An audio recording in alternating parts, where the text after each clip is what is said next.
வணக்கம். பேய் இருக்கா இல்லையா?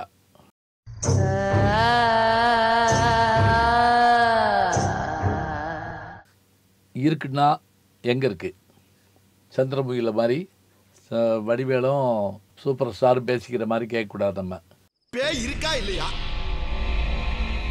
பார்த்துருக்காங்களா பார்க்கலையா?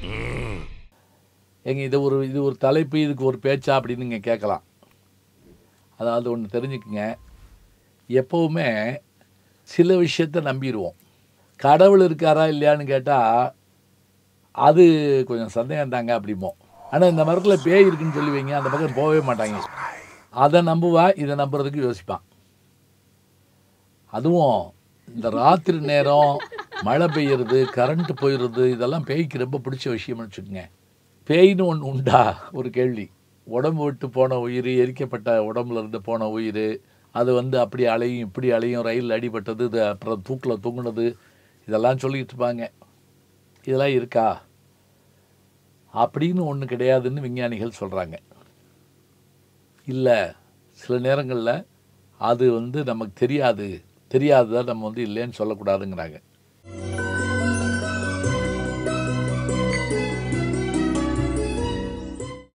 நான் ஒரு 2 சம்பவம் உங்களுக்கு சொல்கிறேங்க.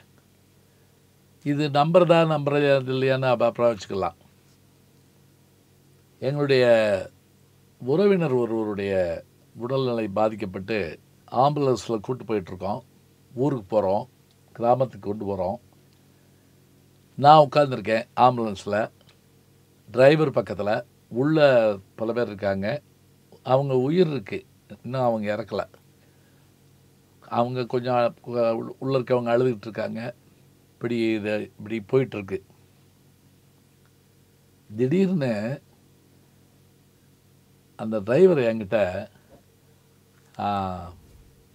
உயிர் போயிருக்கு பாருங்களேன் அப்படின்னாரு. எனக்கு ஷாக் ஆச்சு. எப்படி சொல்கிறீங்க? நம்ம இங்கே உட்காந்துருக்கோம், நீங்கள் வாட்டுக்கு உயிர் போயிடுச்சுன்னு சொல்கிறீங்க அப்படின்னு. ஓரமாக வண்டியை நிப்பாட்டினார். பாருங்க அப்படின்னாரு. சரின்னு நான் போய் அவங்க உடம்பை தொட்டு பாருங்க அப்படின்னு சொல்லி நர்ஸ் ஒருத்தவங்களும் கூட வந்தாங்க. பார்த்துட்டு ஆமாம், இப்போ தான் போயிருக்கு, உடம்பு சூடு கூட இதாகலை அப்படின்னு. இப்போ எனக்கு இது என்ன, இப்போ எப்படி இவர் கண்டுபிடிச்சார் அப்படின்ட்டு, இது என்னங்க, அது நம்ம உட்காந்துருக்கோம், நமக்கு பின்னாடி இது அடைச்சிருக்குது, அது அவங்க உள்ளே படுத்திருக்காங்க, 4-5 பேர் இருக்காங்க, அங்கே அது ஒரு நர்ஸும் கூட இருக்காங்க, அவங்களுக்கெல்லாம் தெரியல, நீங்கள் எப்படி கண்டுபிடிச்சிங்கன்னு.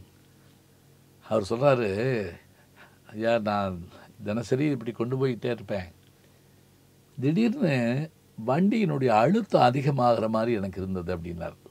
இதை எனக்கு நம்பவும் முடியலை, நம்பாமல் இருக்கவும் முடியலை. ஆனால் அவர் சொன்னது கரெக்டாக நடந்துச்சு. மறுநாள் எங்கள் பேராசிரியர் பரமசிவன்ட்ட பேசிகிட்டு இருக்கப்ப, அவர் கடவுளையும் நம்ப மாட்டார், பேயையும் நம்ப மாட்டார். இப்படி சொல்கிறாரு அந்த டிரைவர், அதுக்கு என்ன அர்த்தம் அப்படின்னு கேட்டேன்.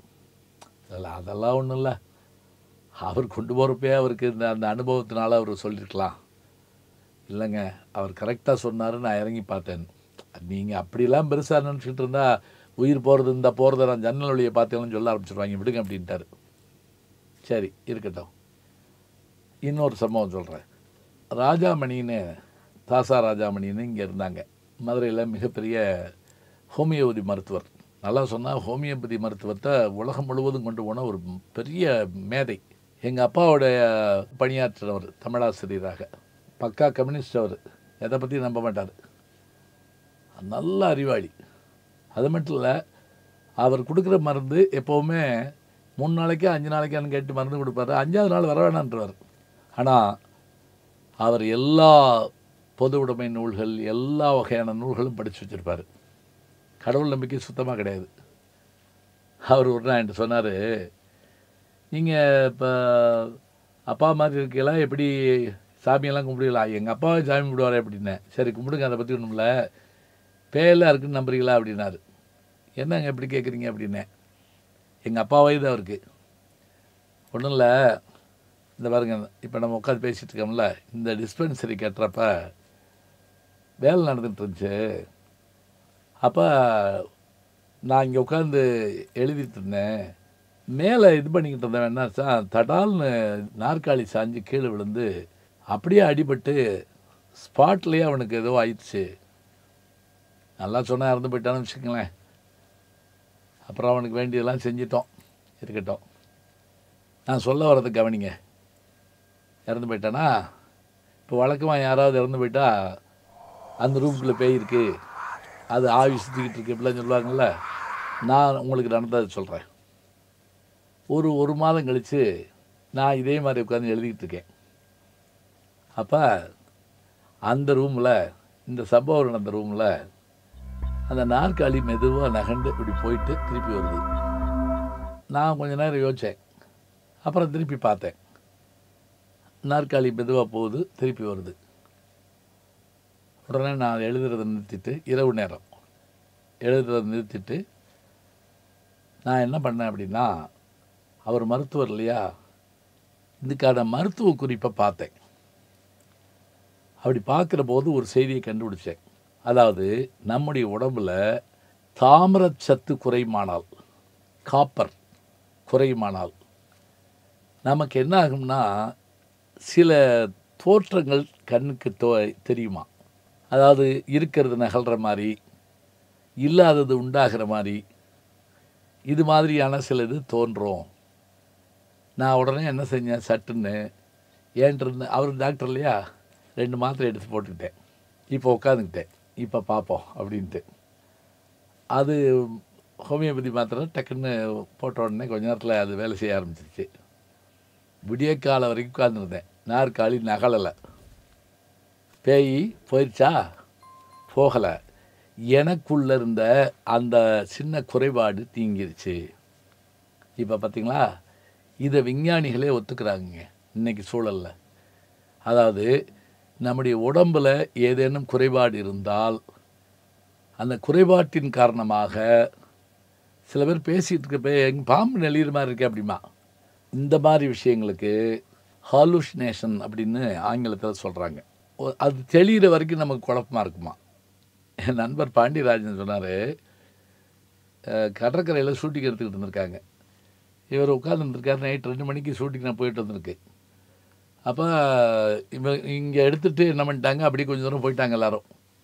இவர் மாத்திரம் கடற்கரையில் உட்காந்துருந்துருக்காரு. இரவு 2 மணி. ஒரு கொஞ்ச தூரத்தில் ஒரு நாற்காலி அப்படியே தரையிலிருந்து 2 அடி போயிட்டு கீழே விழுந்திருக்கு. செத்தப்படான்னு நினச்சாராம். ஆகா, பேய் தான் இருக்குது அப்படின்னு, கடலில் விழுந்து செத்தவனாக தான் இருக்குது அப்படின்னு நினச்சிக்கிட்டு இருக்காரு. அந்த நாற்காலி திருப்பி நகண்டிருக்கு. சட்டுன்னு என்ன பண்ணிட்டாரு, கிளம்பிட வேண்டியது அப்படின்னு நினச்சிருக்காரு. ஆனால் கொஞ்சம் பார்ப்ப வேணும்னு பார்த்தா வேற ஒன்றும் இல்லைங்க. அங்கே ஷூட்டிங் பண்ணிக்கிட்டு இருந்தாங்கல்ல, அதில் ஒரு வயரு மண்ணுக்குள்ளே கூடி இந்த நாற்காலியில் சுற்றி இருந்திருக்கு. கண்ணுக்கு தெரியாத தூரத்துலேருந்து அவங்க இழுத்துருக்காங்க. நாற்காலி நகண்டிருக்கு. அவ்வளோதான். இப்போ ஆன்சர் தெரிஞ்ச பிறகு நமக்கு அது பேய் இல்லைன்னு தெரியுதா. அதனால் இது எதுக்கு தான் யாரையும் பயமுறுத்துறதுக்கோ, இது இருக்குங்கிறதுக்கோ இல்லைங்கிறதுக்கோ, நேருக்கு நேரம் ஒரு நாளைக்கு உங்களுக்கு பேய் வந்தால் தாங்க தெரியும் அப்படிலாம் சொல்கிறதுக்கோ இல்லைங்க. அறிவியல் வளர வளர என்னைக்கு தீப்பெட்டி வந்துச்சோ அன்னைக்கு நமக்கு பேய் பற்றிய பயம் மறைந்து போனதுன்னு கீராஜநாராயணன் எழுதுவார். இப்போ நான் சொல்லியிருக்கேன். உங்களுக்கு ஏதாவது அனுபவம் இருந்தால் கமெண்ட்ஸில் போடுங்க, பேயோட பேசுவோம். நல்ல செய்திகளை நாளும் சிந்திப்போம், நாளை சந்திப்போம். வணக்கம். அன்புக்குரிய யூடியூப் நேயர்களே, நீங்கள் இன்னும் என்னை நெருக்கமாக பின்தொடர வேண்டும் என்று சொன்னால் ட்விட்டர், இன்ஸ்டாகிராம், ஃபேஸ்புக் போன்ற சமூக வலைதளங்களில் பின்தொடர்ந்து வாருங்கள். நாம் முன்தொடர்ந்து செல்வோம்.